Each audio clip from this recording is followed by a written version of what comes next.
ഇത്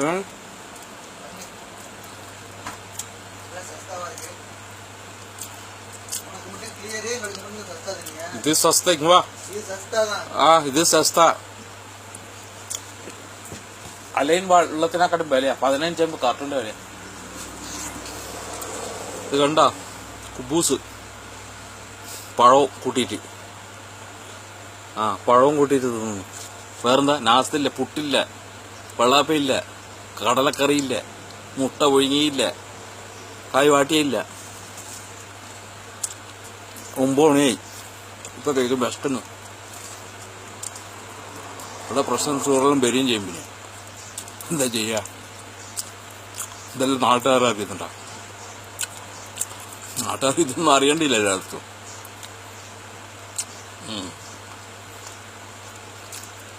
ഡേറ്റ് കഴിയാൻ കുബൂസാ ചാണ്ടാന്ന് ചോദിച്ചിട്ട് തിന്നാ.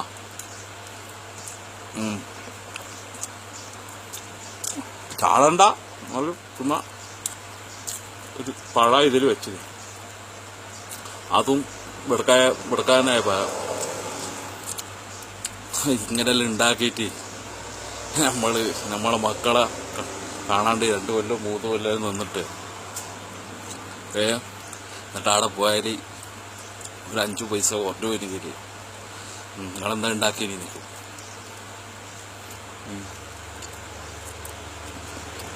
പാണ്ട് വയസ്സായതിനെ പിന്നെ മക്കളെ തീരുമാനം കോടതിയാ.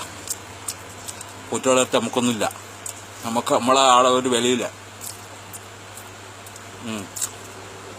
ഓളെന്താ പറയുന്നത്, ആരൊക്കെ പോട്ടെ പോവാ. എന്തൊരു തീരുമാനം. സങ്കടം തോന്നാ മക്കളെ, സങ്കടം. ഒന്നും വീടി ഇങ്ങനെ അയക്കണമെന്നും വിചാരിച്ചല്ല, പക്ഷെ മനസ്സിലാക്കട്ടെ നാട്ടുകാർ. അതിന് ഉച്ചക്കത്തെ ചോറ് ഇന്നലെ ഉണ്ടാക്കി വെച്ചിട്ടുണ്ട്, രാത്രി അത് കഴിക്കും. ഇപ്പൊ ചായ ഉണ്ടായിരുന്നേ, ചായ നിങ്ങളെല്ലാം നിടോ നമ്മളെ വെച്ചിട്ടില്ലേ. ഇപ്പം ഞാൻ കുടിക്കുന്ന ചായ കണ്ടോ, ഏതാ കേട്ടാ. നമ്മളെ അത് കുടിച്ചോണ്ട് നിങ്ങളെ നിടോന്റെ വില വയ്ക്കാം. എടുത്തിട്ട് എൻ്റെ ചായ അവിടെ ഉണ്ടാക്കി വെച്ചിട്ടുണ്ട്. ഓക്കെ,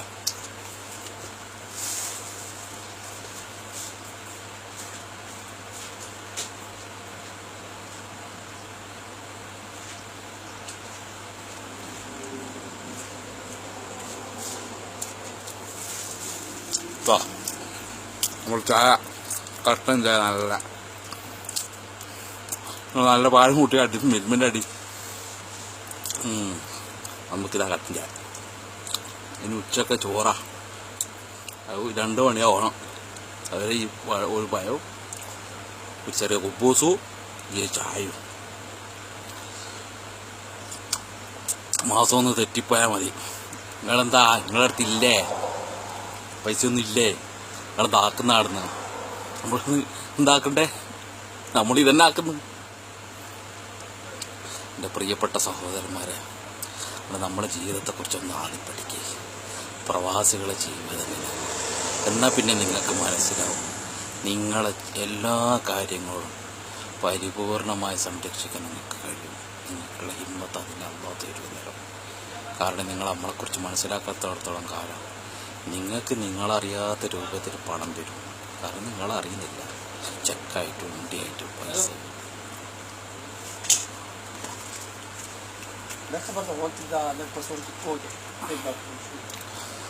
പൈസ വരും. ആ പൈസ അയക്കാൻ വേണ്ടിയിട്ട് നമ്മൾ നടന്നിട്ട് പോകും.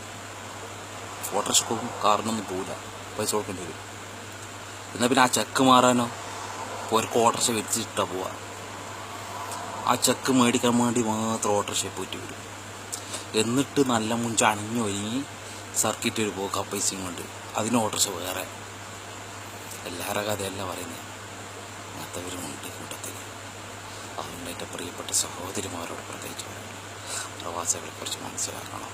പ്രവാസികൾ പാകുന്നില്ല, അവർക്ക് വേണ്ടി ദുആ ചെയ്യണം, പ്രാർത്ഥിക്കണം. അമ്മയായാലും ഉമ്മയായാലും എല്ലാവരായാലും പ്രാർത്ഥിക്കണം. നിങ്ങളുടെ പ്രാർത്ഥനയാണ് എല്ലാം. അസ്സലാമു അലൈക്കും.